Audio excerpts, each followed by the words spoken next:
کیا آپ جانتے ہیں کہ دنیا کی قدیم ترین یونیورسٹی کون سی ہے؟ آپ کا جواب یقیناً کیمبرج، آکسفورڈ یا ہارورڈ یونیورسٹی ہو سکتا ہے۔ نہیں، ایسا نہیں ہے۔ اس کے درست جواب کے لیے ہم آپ کو ایک تاریخی شہر کے سفر پر لے چلتے ہیں۔ اس شہر کا نام فاس ہے، جو مراکش کا قدیم ترین اور دوسرا سب سے بڑا شہر ہے۔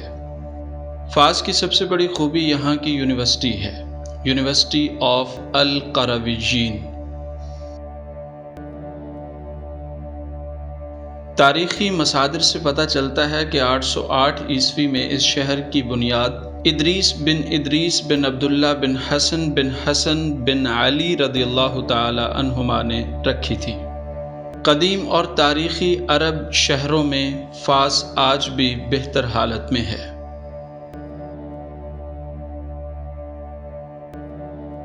یہاں لوگوں کی زندگی میں نئی طرز زندگی کی جھلک نظر آتی ہے، لیکن شہر کا طرز اور اس کا انداز آپ کو ماضی کی یاد بھی دلاتا ہے۔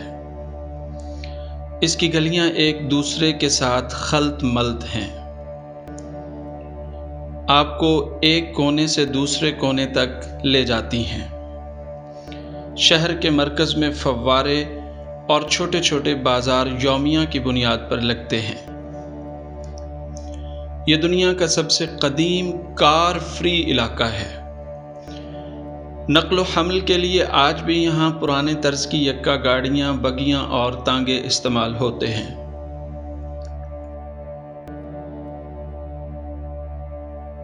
اس شہر میں سیاحوں کی دلچسپی کا سب سے بڑا مرکز ایک عمارت ہے، اور یہ عمارت دنیا کی قدیم ترین یونیورسٹی ہے۔ اسے ہم ہی نہیں بلکہ یونیسکو اور Guinness book of world records بھی دنیا کی قدیم ترین یونیورسٹی مانتے ہیں۔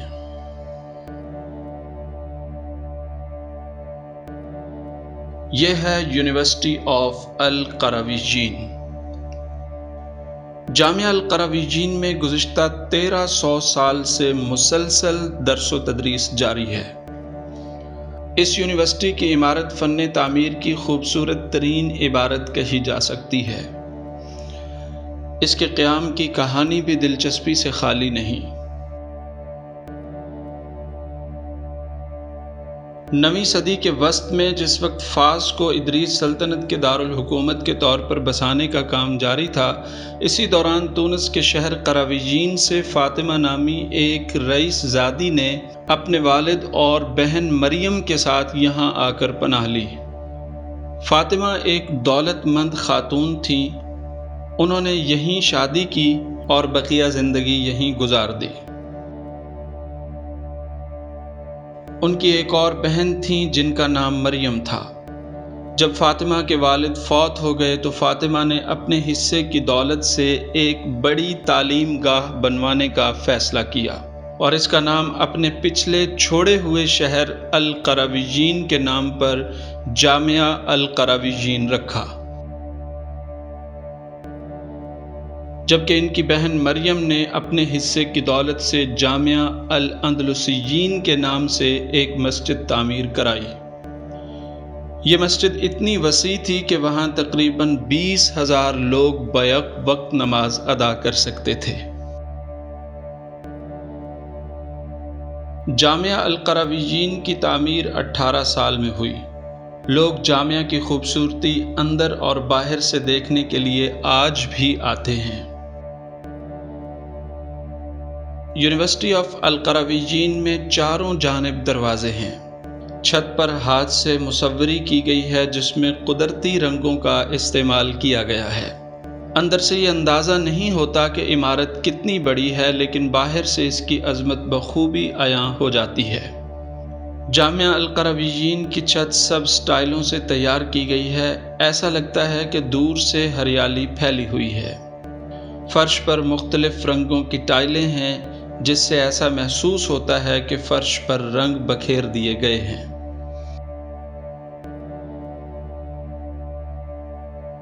القرویین یونیورسٹی کی ابتدا ایک مدرسے کے طور پر ہوئی تھی، لیکن آج اسے بین الاقوامی یونیورسٹی کا درجہ حاصل ہے۔ یہاں دینی علوم کے علاوہ زبان و ادب، گرامر، قانون، تصوف، میڈیکل سائنس اور جغرافیے کی تعلیم دی جاتی ہے۔ اس یونیورسٹی سے امت کے عظیم دانشور، تاریخ دان اور نامور اسکالرز وابستہ رہے ہیں، جن میں معروف فلسفی ابن رشد اور معروف تاریخ دان ابن خلدون جیسے بڑے نام شامل ہیں۔ اس یونیورسٹی میں تقریباً 4000 ایسی دستاویزات اور مخطوطے ہیں جو دنیا میں کہیں اور نہیں ہیں۔ در حقیقت یہ عرب ممالک کا وہ علاقہ ہے جہاں سے جدید تمدن کی ابتدا ہوئی ہے۔ یہاں پرانے زمانے کو سمجھنے کا بہت بڑا خزانہ موجود ہے، لیکن وقت گزرنے کے ساتھ ساتھ یہ قیمتی خزانے ضائع ہو رہے ہیں۔ جیسے عراق کے شہر موصل میں واقع لائبریری مکمل طور پر تباہ ہو چکی ہے۔ کویت کے عرب بینک کی مدد سے یہاں موجود تاریخی کتب اور دستاویزات کو ڈیجیٹلائز کیا جا رہا ہے تاکہ آنے والی نسلوں کے لیے یہ محفوظ رہ سکیں۔ عرب بینک نے مراکش کی ثقافتی وزارت کو بہت بڑی امداد فراہم کی ہے تاکہ اسلامی تہذیب کے اس پرانے مرکز کو بچایا جا سکے۔ دلچسپ بات یہ ہے کہ اس یونیورسٹی کا قیام ایک خاتون نے کیا تھا، لیکن سماجی وجوہات کے سبب خواتین یہاں تعلیم حاصل کرنے سے محروم رہی ہیں۔ 2016 سے مراکش کی حکومت نے اسے خواتین کی تعلیم کے لیے سازگار بنایا ہے۔ اب یہ پابندی نہیں ہے اور آج مختلف مذاہب کے مرد و زن دنیا کی اس عظیم اور قدیم یونیورسٹی میں پڑھنے کے لیے آ رہے ہیں۔